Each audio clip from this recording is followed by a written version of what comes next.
What was the biggest plot twist that happened in your life? My mom and I haven't really had a relationship for the past 5 years, for a lot of reasons. A couple of huge parts of that being my having left the religion that I was raised in and her having severe bipolar disorder that made her nearly impossible to deal with, which she refused to maintain treatment for. We have only spoken once in the last 5 years and it was awful. It was about a year and a half ago. I drove down to California to visit her, 450 miles from me, and tried to patch things up. It ended up in a huge blowout fight and generally went as poorly as it possibly could. We never spoke again. One morning in May this year, my dad showed up at my door randomly. He and my mom had been divorced for many years and said we needed to talk. The apartment building my mom was living in had been set on fire and she didn't make it out. I still can't believe how hard it hit me. It changed me, maybe forever. The worst part was about 3 weeks ago when I was trying to remember the password to an old PayPal account. I had to have it reset and it was sent to an old email address that I haven't used in years. When I logged in, I found an email from her, sent just shortly before she died, apologizing and trying to reconnect and make amends. We had been out of contact for so long it was the last email address she had for me, but since I hadn't been using it for years, I didn't get her message until months after her death. That is exceedingly tragic, and I just feel like even if you don't see eye to eye, you need to have some method of communication and keep each other up to date on how to get to each other, at least if there is some kind of emergency in your lives.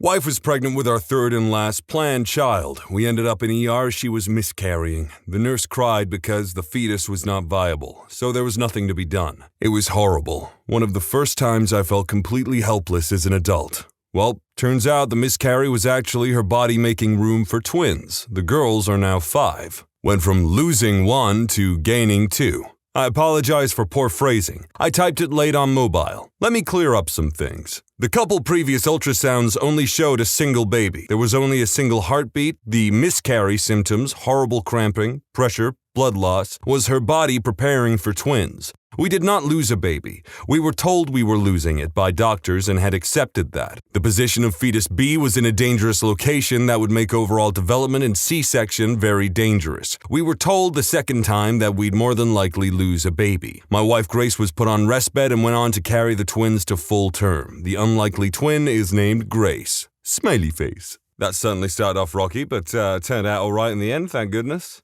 I was transferred to a division. Within a few months, my new supervisor and I hated each other. She was incompetent and I spoke up when she screwed up. She made my life hell and finally decided to give me a job that she thought would make me quit. I packed up my stuff in a box and asked for help moving to my new desk. She said she didn't have anyone to spare. I was carrying my box and didn't see a spill on the floor, ironically just outside her office. I slipped, fell, and broke my knee. I am on permanent disability, very legitimately received a huge settlement, lifetime health care, retired early. She was demoted, then fired partially due to the way she handled my case. This all happened a few years ago. Recently, when my husband and I were grocery shopping, I saw her in the store. I didn't want to see her, but my husband caught her eye and gave her a big thumbs up. She looked angry. That sounds like a happy ending, but the fact that they're on disability for the rest of their life after breaking their knee and stuff, I would be utterly and unfathomably miserable if I could not move properly. I love being able to move. I like going out on sunny day strolls and riding my bike and stuff. The money might help, yeah, but I just appreciate my ability to move and stuff, personally.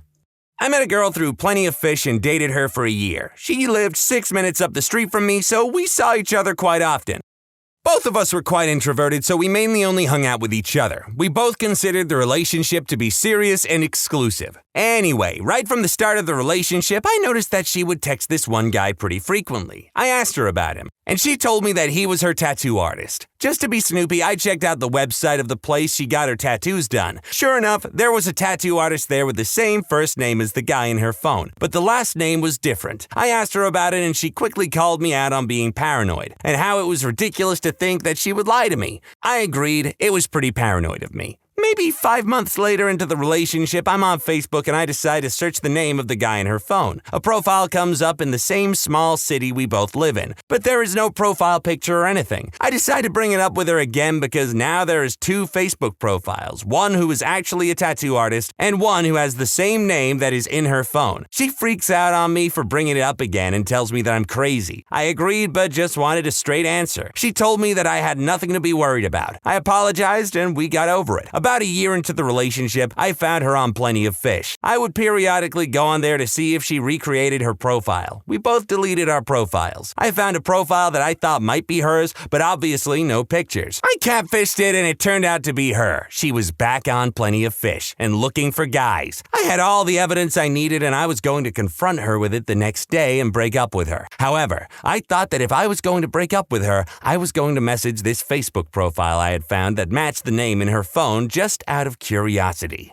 Plot twist. I messaged the guy. He gets back to me immediately. We converse and it turns out that he is her boyfriend. I had been her second boyfriend the entire time. She met him 2 months before she met me. She bounced back between me and him for an entire year. Neither me or him knew about each other. He saw my name in her phone once and she said that I was her tattoo artist. Every time I ever called her out, I was right. Every time she was gone mysteriously at night, she was with him. Every time she said she was hanging out with a friend of hers, she was with him. She doesn't actually have any friends. It was always him. Anyway, we both broke up with her the next morning and met the next day to have a beer. Haven't spoken with him since. While I find behavior like this somewhat reprehensible, I must say it is rather impressive she kept this charade going for over a year. But I will also say that this person sounds like a naturally paranoid individual, but they were absolutely on point.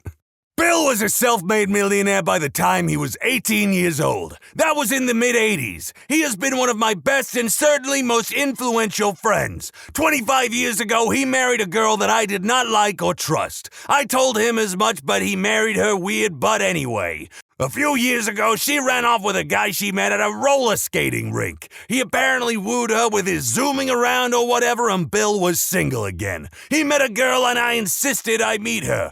Bill remembered that I had not approved of his ex. We met for lunch at one of those awful buffets. The girl was beautiful. She used English like a scalpel, working on a PhD. She was awesome. But I noticed little things about her. She had obviously been to finishing school. Then why did she have fingernail polish on her cuticles and a dress from a 1985 resale rack? There were just a lot of details that didn't add up, and Bill was getting ready to marry her. I told Bill that I thought she was hiding something, but I didn't care. This gal was high class and high bred. I told him she was great. Bill hadn't met her parents till the wedding. It was at their beach house in Destin. It turns out that my friend hadn't told his new bride of his formidable wealth, but she had been hiding the fact that her parents are legit billionaires. Bill deserves someone like her. And I wish Bill all the happiness in the world. I have one that is straight out of a goddamn soap opera, and I'm fully ready to accept people calling bullcrap on it, but I'm gonna tell it anyway. I was very good friends with a guy in high school named John who was dating a lovely guy named Jenny, Polish or something. I can't recall, but that's sort of irrelevant, and was madly in love with him. He carried Jenny's picture around in his wallet, and every time they were together, they were super sweet. Really adorable couple. Then, one day, Jenny starts acting really strange and distant. Doesn't answer John's phone calls, doesn't spend time with us, the whole works. He flat out broke up with John and broke the poor guy's heart. I bought a spare t-shirt for a few days because my shoulder would be soaked from him crying on it. And then it got even worse. John called me one afternoon after school and begged me to come over because he needed a friend. When I got there, he told me that Jenny had been killed in a car accident and he was absolutely devastated all over again. I went with him to the funeral a few days later for moral support and he was just broken. Spent a couple of weeks just moping and being depressed, and here comes the plot twist. Are you ready for this crap? He gets a frickin' call from Jenny. He had a twin brother that we never knew about who was apparently a big troublemaker, and he had been sent off to boarding school. When he'd be home to visit last, they'd swap places for some reason that I never found out. Either simply for love or for some other reason I never knew, but they did. His twin was the one that had been avoiding John and broke up with him, and he had been drinking and doing illegal substances before he got into the accident that killed him. Jenny had been off at boarding school, so he wasn't able to make it back for the funeral, and when he did get home, he had to work up his nerve for a few days to tell his parents what they'd done, which led to them realizing that the child they thought was dead was actually alive, and vice versa, which led to some fun family complications, not the least of which being obituary retractions, headstone replacements, and lots of screaming apparently. Meanwhile, John and him had a whirlwind romance afterwards in a giddy fit of reunited bliss, but it fizzled out after a month or so because John was furious after the reality sank in at what Janny had done without telling him and letting him be so miserable all that time. Not to mention letting him think that he died. I was the third-party observer in all of this, but to this day, it's probably the most unbelievable thing that's ever happened in my life. Well, this just had everything. Illegal substances, alcohol, romance, identical twins. Yeah, they're right, it is straight out of a goddamn drama.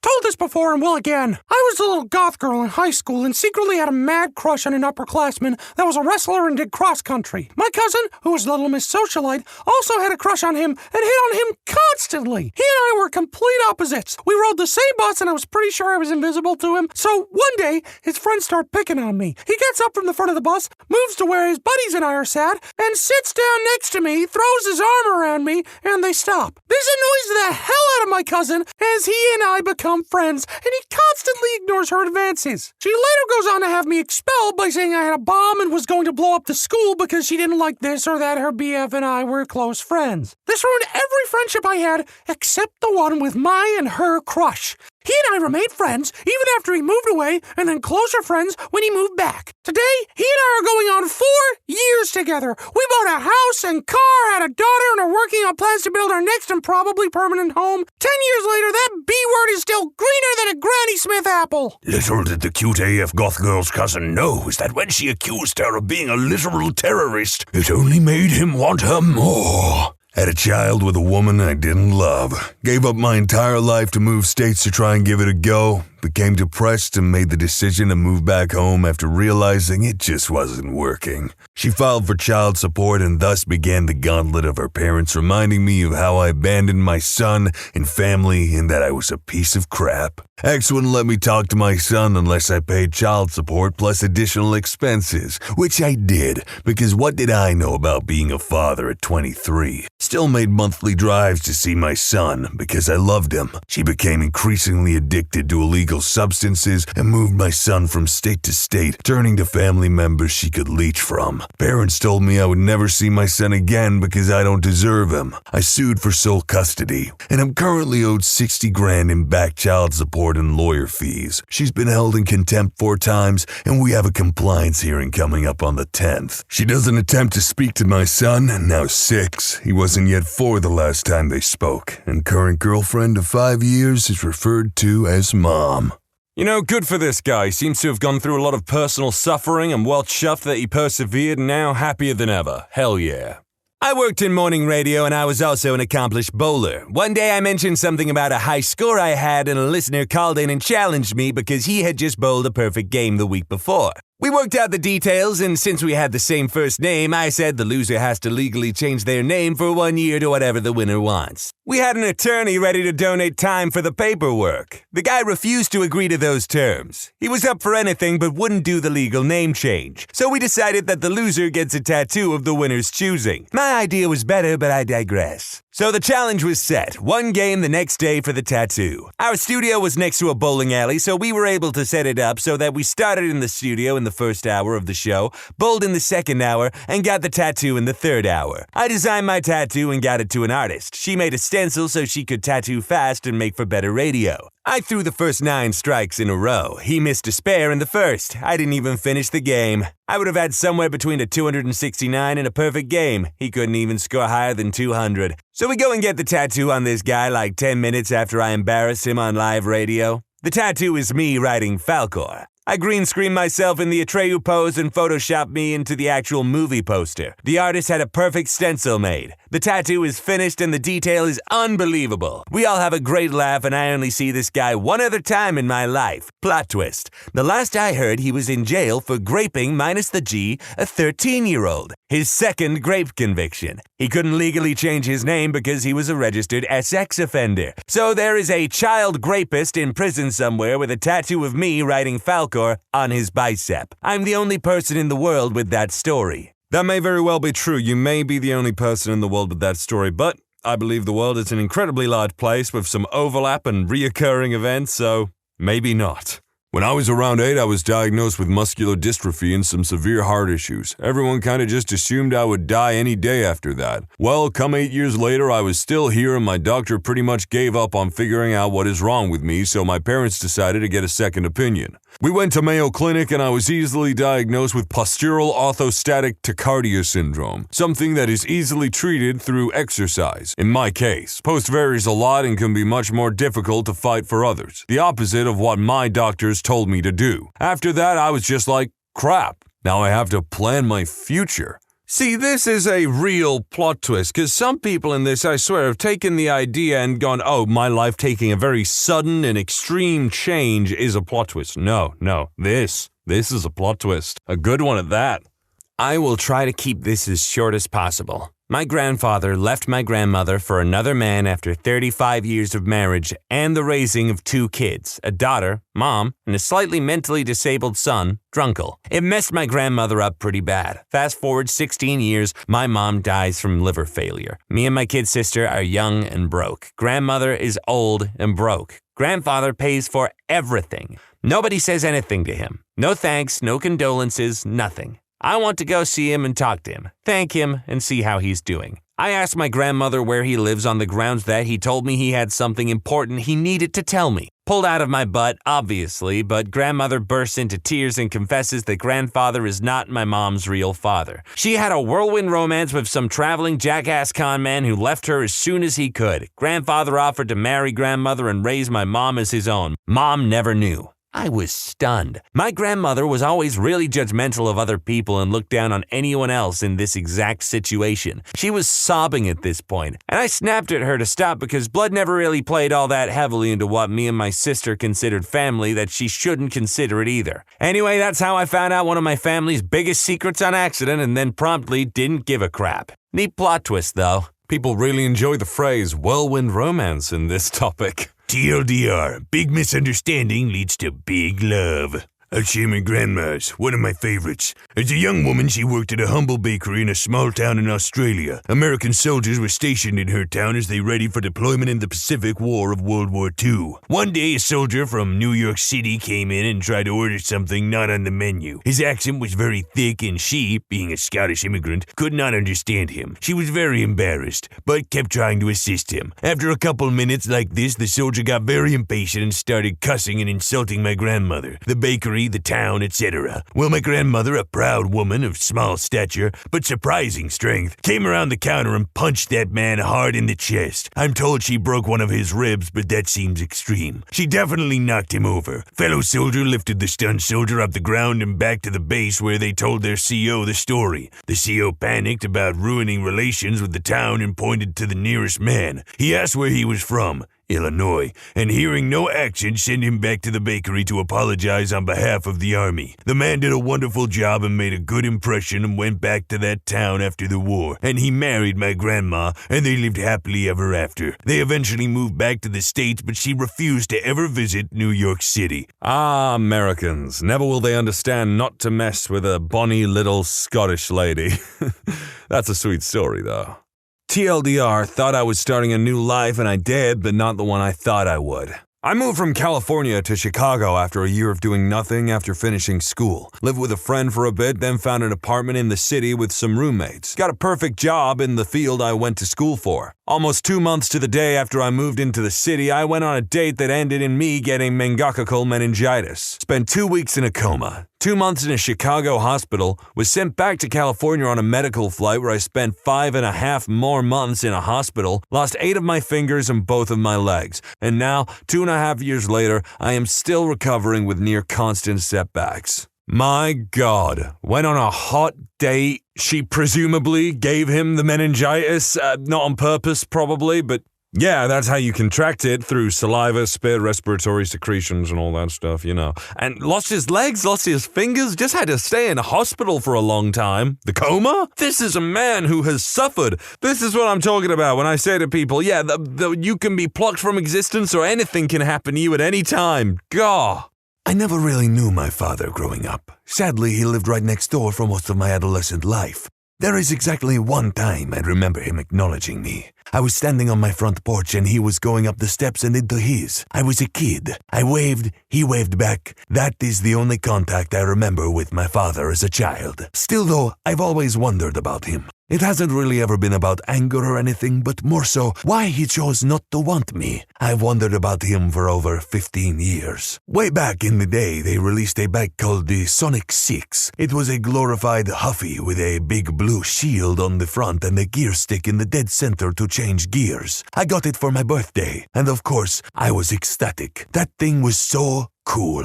As luck would have it, as I was riding with a friend, a guy walking past me the opposite way cold-cocked me and knocked me straight off the bike. I got sucker punched like you wouldn't believe. The dude was huge, like obese huge. I was a kid. How powerful was I? The guy simply jumped on my brand new bike, told me to stay down and pedaled off. I chased him, but I didn't get very far. He was gone in a flash. 15 years later, I learned that my real father had paid that guy to beat me up and steal my bike as a revenge tactic against my mother. I mean, what kind of person does that? What kind of father does that? Sad, really. Another tad bit I wanted to throw in. I mentioned how the dude decked me and just rode off with the bike. Multiple sources had confirmed that he had actually paid the dude to beat the crap out of me. Like hit me while I'm about out for the count type of thing. The guy used to hang out with his friend right across the street. A few weeks after my bike was stolen, they started riding it up and down the street in front of me, except they had broken off the left-hand side of the handlebars. I remember the shield used to flap back and forth as they went flying down the street on it. How is that for some bullcrap? What a despicable, vindictive individual to pay someone to beat up your son and steal his bike because you don't like the mom. What? That was their father's name, Stan Smith? Does he work for the CIA? Because that's the kind of thing that he would do. Well, maybe not actually, because Stan Smith would probably do it himself.